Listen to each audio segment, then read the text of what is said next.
नमस्कार, मेरा नाम नरेश कुमार और आप देख रहे हैं सीएबी न्यूज़ दिल्ली। दोस्तों, दिल्ली के अंदर 2 दिन का चक्का जाम के बाद आज सभी ड्राइवर साथियों की मीटिंग थी। द्वारका में बुलाया गया था, कॉल की गई थी कि द्वारका में मीटिंग होगी। अभी काफ़ी 2 घंटे मीटिंग चलने के बाद अब यहाँ पर मीटिंग समाप्त हुई है। तो हम सभी चालकों से बात करेंगे और क्या यहाँ पर क्या निर्णय लिया गया है, आगे क्या होगा, इसका इंतज़ार भी काफ़ी जो चालक हैं वो कर रहे हैं। तो आइए हम बात करेंगे। सर नमस्कार, स्वागत है आपका चैनल पर। नमस्कार जी। सर अभी जो ये 2 घंटे की यहाँ पर मीटिंग चली है, हाँ जी। अभी क्या निर्णय लिया गया है इस मीटिंग में? देखिए, निर्णय बहुत से लिए गए हैं जी क्योंकि निर्णय एक इसीलिए नहीं हो सकता क्योंकि समस्या एक नहीं है। जी जी जी ठीक है जी, उसमें एक समस्या मैं बताता हूँ आपको कि ओला, उबर ये जी। जितनी ऐप बेस्ड कंपनियां हैं, जी, जी। ठीक है जी, ये अपने मनमाने रेट चला रही हैं। अपने मन माने रहे। बिल्कुल जी।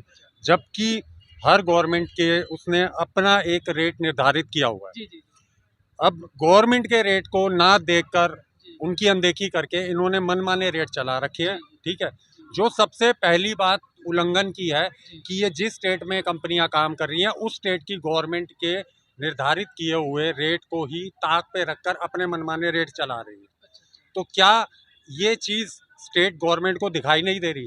जी सबसे देखा जाए, सबसे जी पहली बात तो यही है ना जी कि गवर्नमेंट ने जो इनको रेट दिए हैं, जी जो मार्केट में रेट बनाए हैं, जी ये उन्हीं को साइड में करके अपने रेट चला रहे हैं। जी तो जी कहने का मतलब ये है कि ये स्टेट गवर्नमेंट को मान ही नहीं रहे हैं। मान नहीं रहे। जिस स्टेट में काम कर रहे हैं उसकी गवर्नमेंट को मान ही नहीं रहे हैं। तो आपको क्या लगता है, कुछ मिली भगत है?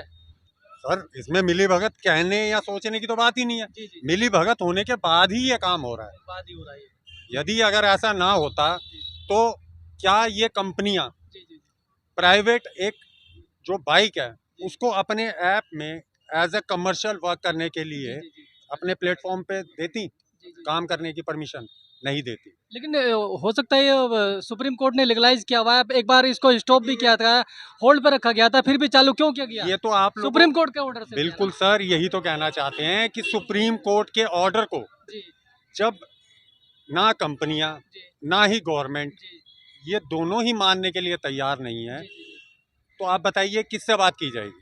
प्रशासन ही, जो गवर्नमेंट है, जो प्रशासन है, जी वो कोर्ट के जो भी फैसले होते हैं उनको तरीके से लागू करने के लिए बनाया गया है। जी जी। चाहे वो आप पुलिस प्रशासन ले लो या कोई भी ले लो। चलिए, कंपनी नहीं मान रही है, सरकारें नहीं मान रही हैं, आप लोगों का क्या एक्शन होगा? हम लोगों का देखिए एक्शन तो सिर्फ इतना सा है कि जब किसी का घर बार चलेगा ही नहीं, जी जी जी ठीक है जी, 10 किलोमीटर जाएगा आदमी 8 रुपए के हिसाब से, जी जी जी तो वो क्या कमाएगा? जी जी बिल्कुल। जब आप किसी व्यक्ति का को गाने के लिए बोलते हैं जी जी जी तो वो गाना गाता है, पर यदि आप उसका गला दबा कर उसको बोलेंगे कि गाना गा, तो वो गा पाएगा?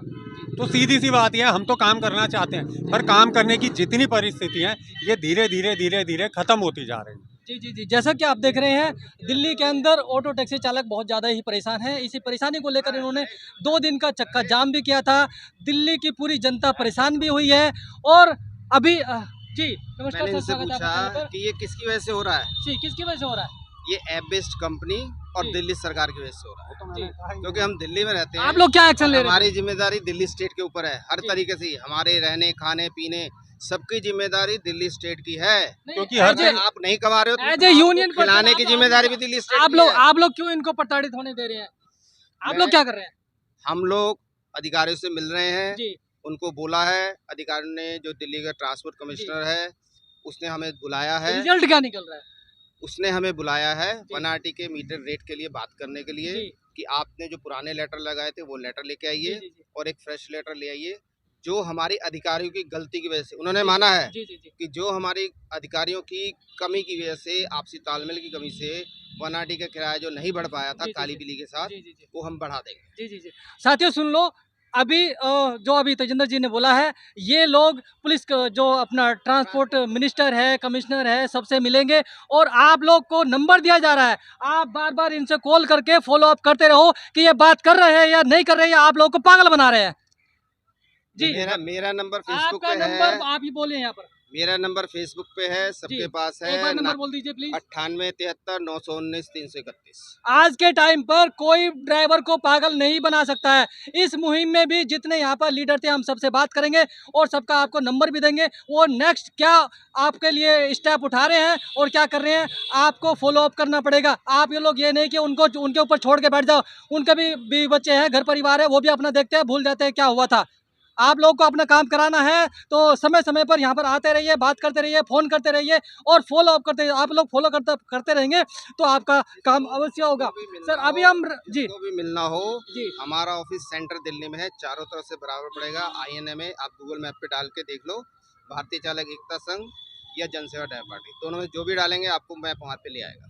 जी बिल्कुल, इस बात की गारंटी दे रहे हैं कि आप फ़ोन करना और ज़रूर फॉलो अप करना, क्या हुआ, अगला स्टेप क्या होगा। अभी हमारे साथ राजीव जी होंगे। राजीव जी नमस्कार सर, स्वागत है आपका चैनल पर। सर अभी जो ये 2 दिन का चक्का जाम हुआ, इतने लोगों का नुकसान भी हुआ, 2 दिन तक गाड़ी रोकी और लोगों ने पैसा भी खर्च करा, अपना दिमाग भी खर्च करा, टाइम भी खर्च करा, क्या निर्णय निकला, अगला स्टेप क्या होगा सर? देखिए, ये जो 22 अगस्त और 23 अगस्त का जो चक्का जाम हुआ जिसमें जंतर मंतर पर प्रोटेस्ट किया गया, जी सर। उसमें हमारा जो राष्ट्रीय गठबंधन मंच है, हमने बिना शर्त के समर्थन दिया क्योंकि भारत देश में चालकों के हित में प्रयास था। जी सर। दूसरी बात ये आ जाती है, जब बिना रणनीति के कोई भी कार्य किया जाता है वो विफल भी होता है और उसमें परेशानियों का भी सामना करना पड़ता है। तो जैसा कि 22-23 अगस्त के बाद में आज महापंचायत ड्राइवरों की बुलाई गई, तो मैं ड्राइवर की हैसियत से ही अपना सुझाव रखना चाहूँगा कि इसको आगे कंटिन्यू करने के लिए जिसमें ड्राइवरों की ताकत भी दिखे और भारत देश की जनता का दर्द भी हमारे साथ आए और प्रशासन पे भी दबाव बने और यूनियन लीडरों जो जिस प्रकार से आपसी जो प्रतिद्वंदी बने हुए एक दूसरे के, जिसकी वजह से भारत देश के चालक विभाजित हैं, उनके झगड़ों को इस देश के चालक जो भुगत रहे हैं। तो इस वीडियो के माध्यम से, आपके माध्यम से, आपके व्यूवर्स के माध्यम से मैं यही कहना चाहूँगा कि 1-2 नीति लेके चलें। यहाँ पे जितने भी यूनियन लीडर हैं वो संगठित होने की दिशा में कदम आगे बढ़ाएं और हम जो सारे ड्राइवर हैं वो हम काला ध्वज लगाकर शांतिपूर्ण तरीके से इस प्रोटेस्ट को आगे बढ़ाएं, जिससे कि जनता का भी हमें दर्द, जनता भी हमें समझेगी, हमारी बातें भी जनता तक जाएगी और शासन प्रशासन को भी ये मैसेज मिलेगा कि इनका शांतिपूर्ण धरना प्रदर्शन शुरू हो चुका है। और तीसरी बात, तो ये साफ रूप से ये जो भी आगे अगुवाई करे इस चीज़ में, तो साफ साफ इस बात को कह दे कि किसी भी प्रकार की अभद्रता का या हिंसा अगर कोई भी होती है इस प्रोटेस्ट में, तो वो हमारा बिल्कुल भी हिस्सा नहीं है। सरकार जो चाहे उसके खिलाफ एक्शन ले।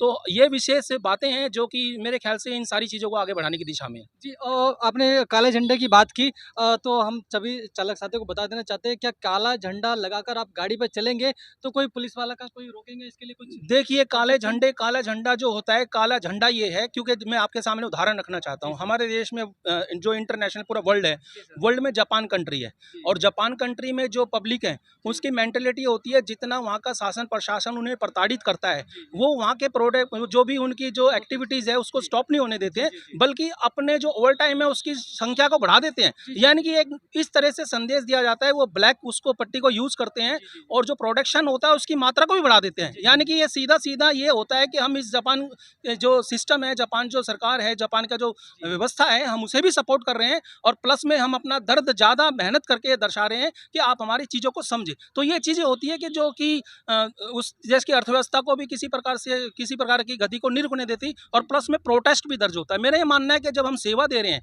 तो प्रोटेस्ट हमारा, जैसा कि विश्व अहिंसा दिवस बनाया जाता है, तो विश्व अहिंसा दिवस में इससे खूबसूरत रास्ता क्या हो सकता है? क्या हम अपना दर्द इस बात को लेकर भी ना रखें? अगर सरकार इस तरह की चीज़ों को भी अगर बाधा पहुंचाती है तो मेरा ये मानना है कि फिर उसके बाद में जो भी हिंसा का स्वरूप होता है इस आंदोलन में, उसके जिम्मेदार वही लोग होंगे जो इस चीज़ को बाधा पहुंचाने के कार्य करेंगे। बिल्कुल मैं काले झंडे का थोड़ा सा बता दूं, 2 जगह सिर्फ आप सावधानी रखें। जी एक टर्मिनल T3 पे और दूसरा VIP एरिया में, जहाँ पे सभी प्रधानमंत्री का कार्यालय वगैरह है, क्योंकि वहाँ पे किसी भी तरह का कोई भी झंडा अलाउ नहीं है। बस इन 2 जगहों को छोड़कर आप कहीं भी झंडा लगा के चल सकते हो। झंडे का साइज आप एक समान रखिए, सारे जने तय कर लीजिए, छोटा झंडा हो, बहुत बड़ा ना हो, काला झंडा हो, सबको एक निशान जाए, एक मैसेज जाए कि हाँ भाई हम विरोध शुरू करें, काला झंडा लगा। इसी कड़ी में बहुत अच्छा आपने तजेंद्र जी बात रखी है। मैं इस बात को भी मैं आगे समर्थन करता हूं कि ये बात जो आपने कही है कि हमारा विरोध भी प्रदर्शित हो और हमारी आवाज़ भी जाए। तो मेरा ये मानना है, जिस प्रकार से हमारे देश के प्रधानमंत्री ने तिरंगा यात्रा का जो आह्वान किया, घर घर तिरंगा, सब जगह तिरंगा, तो मेरा मानना है काला ध्वज ना हटा के अगर हम तिरंगा लगाकर प्रोटेस्ट करें और हाथ में काली पट्टी या माथे पे काली पट्टी या काला किसी भी प्रकार का अपना वस्त्र धारण कर लें, हाथ पे छोटी सी पट्टी बांध ले। तो मेरा मानना है तिरंगे के माध्यम से भी हम देते हैं, तो हम भी इस भारत का हिस्सा हैं। तो मेरा मानना है कि ये तिरंगे के माध्यम से हमारा प्रोटेस्ट दिखेगा कि हम इस तिरंगे के नीचे अगर परेशान क्यों हैं। जी, अब ये अलाउड है या नहीं है सर? ये क्या ये अलाउड है? नहीं, तिरंगा तिरंगा गाड़ी में अलाउड नहीं है। वो हमारे राष्ट्रीय सम्मान की चीज़ है, वो अलाउड नहीं है। आप काला झंडा रखें और उसको लेके चलिए। उसके लिए देखिए कोई अभी तो कोई परेशानी पड़ती यही निर्णय लिया जा रहा है कि काला झंडा आप लगाएं, लेकिन काला झंडा आप ध्यान रखें, एयरपोर्ट पे आपको झंडा हटाना पड़ेगा, क्योंकि वहाँ के जो पुलिस प्रशासन है वो उस पर ऑब्जेक्शन उठा सकती है। दूसरा, आप किसी मंत्री के घर के आसपास जाते हैं तो वहाँ पर भी वो काला झंडा हटाना पड़ेगा। सर, इस तरीके से ड्राइवर परेशान हो जाएगा, बार बार झंडा उतारेगा, लगाएगा। देखिए, आज हमसे सुझाव मांगे गए हैं जी जी जी और हमने इसको शांतिपूर्ण तरीके से हम अपनी उपस्थिति दर्ज कर सके, ये हमारे सुझाव हैं। जी जी जी फैसला लेना इनका जो आगे इसको लीड कर रहे हैं उनका सामूहिक फैसला लेकिन होगा, आप दो तो ये चीजें हमारे कर सुझाव हैं। जी आप दो चीज़ें कर सकते हैं राजू जी जी। बताइए। मैंने अभी एक चीज़ बोली थी, झंडे का आप साइज एक रखें। एक आप रखें, बहुत बड़ा ना झंडा ना लें, रखें। छोटा झंडा लें हाँ। और गाड़ी के ऊपर बांध दें। जी सामने ना बांधे बोनट पे, साइड दरवाजे में। के साथ कहीं बांधे, हाँ। ताकि आपका झंडा छोटा ऊपर दिखता रहे। हाँ। और एक काम और कर सकते हो, आप अपने राइट या लेफ्ट बाजू में काला रिबन बांध सकते काला रिबन बांध। हो। वो आपको कहीं भी कोई भी मना नहीं करेगा, चाहे वो वीआईपी एरिया हो, चाहे टर्मिनल T3 हो या जी, जी। कुछ भी हो। जी, तो जी। आप ये दो चीजें एक साथ कर सकते तो हो। काले झंडे के और साथ काला साथ में रिबन। जी, काले झंडे के साथ साथ में आपको एक काला रिबन बाजू में बांधना है। तो जो काला रिबन है वो कहीं पर मना नहीं है, लेकिन काले झंडे का एक दो जगह पर साइज का विरोध ध्यान हो सकता है। इसमें एक साइज सवाल- एक ही रखे। जी हाँ, बिल्कुल बताइए। इसमें मैं एक छोटा सा सवाल पूछना चाहता हूँ। जो भी ड्राइवर जी। हड़ताल के दौरान जिसने गाड़ी चलाई है या नहीं चलाई, या जी। आज भी जो चला रहे जी हैं, जी जी उनसे एक छोटा सा सवाल है जी कि जिस राइड को वो कंप्लीट कर रहे जी। हैं और कंप्लीट करने के बाद जो उनको फेयर मिल रहा है, हाँ, क्या वो उससे सहमत हैं? बिल्कुल भी नहीं है। का कहना ये है जी प्रशासन से, चाहे हमारे केंद्र में सरकार कोई भी बैठे हैं, जी सर। हमारी निवेदन ये है कि ड्राइवर भाई की ज़रूर सुने एक बार। जी बिल्कुल। ठीक है, क्या परेशानी है नहीं है, जी बिल्कुल। एक बार बैठ के आके मीटिंग करके देखे जी कहाँ पे मिलना है, या अपने सोशल मीडिया के माध्यम से हमें बताए, हम वहाँ मिलेंगे। बिल्कुल। कोई इसमें कोई दिक्कत नहीं है। जी जी हमारे को बहुत परेशानी हो रही है, दिक्कत हो रही है, जी। प्रशासन से भी दिक्कत हो रही है। दूसरा सर, हमारा एक चीज़ और दिक्कत है, यहाँ पे 2-3 दिक्कत चीज़ है। जी जी जी। यहाँ प्राइवेट गाड़ी चल रही है, अच्छा। ठीक है। आप पीरागढ़ी में देख लीजिए, मेट्रो स्टेशन के नीचे जी जी। रोहतक जाने वाले, भिवानी जाने वाले, सारी आर्टिका गाड़ी प्राइवेट नंबर लेके बैठे हुए हैं, ठीक है। हमारा काम तो ठप हो गया, जी जी बिल्कुल। ठीक है।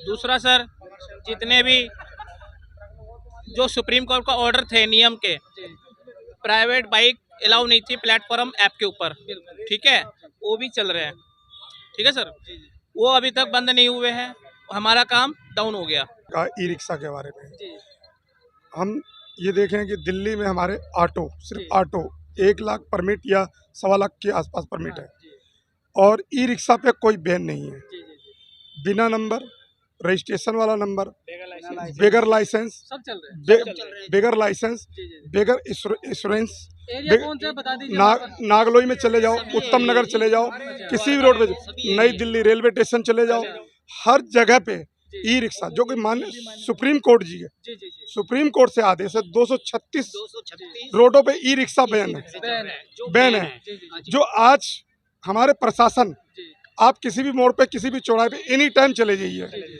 उनके वजह से हमारा जाम लगा हुआ है। जी जी ई रिक्शा ने ग्रामीण सेवा को खत्म कर दिया, जी जी।